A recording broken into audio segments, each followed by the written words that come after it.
حضور صلی اللہ علیہ وسلم نے ارشاد فرمایا کہ بعض عورتیں دنیا میں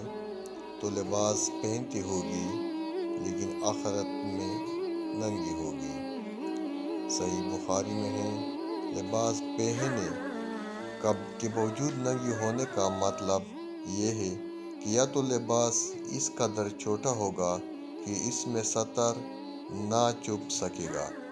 یا اس قدر چست ہوگا کہ جس سے جسم کی حیت ظاہر ہوگی،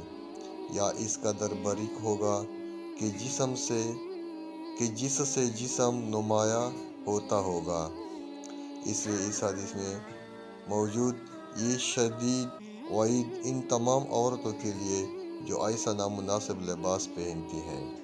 مردوں کی مشابہت اختیار کرنے پر لعنت کی وعید حضور صلی اللہ علیہ وسلم نے لعنت فرمائی ہے، اس آدمی پر جو عورت جیسا لباس پہنتا ہے اور اس عورت پر جو مرد جیسا لباس پہنتا ہے۔ بدنظری کا ذریعہ بننے پر لعنت کی وعید حضور صلی اللہ علیہ وسلم نے ارشاد فرمایا کہ اللہ کی لعنت ہے بدنظری کرنے والے پر اور اس عورت پر جو اپنے آپ کو بدنظری کے لیے پیش کرے۔ شعیب الایمان میں ہے، خوشبو لگا کر نامحرم مردوں کے پاس سے گزرنے پر وعید حضور صلی اللہ علیہ وسلم نے ارشاد فرمایا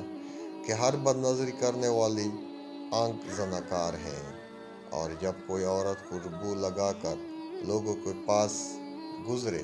تو ایسی عورت زناکار ہے۔ ان تمام حدیث مبارک اور تفصیلات سے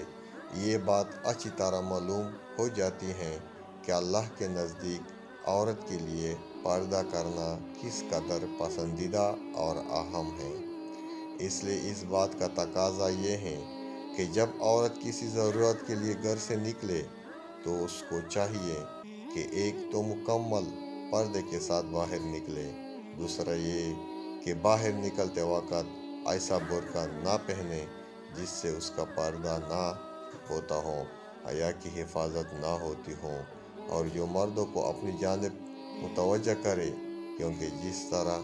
بے پردہ ہو کر نکلنا اللہ کو سخت ناپسند ہے، اسی طرح فینسی اور چست برقع پہن کر باہر نکلنا بھی اللہ کو سخت ناپسند ہے۔ افسوس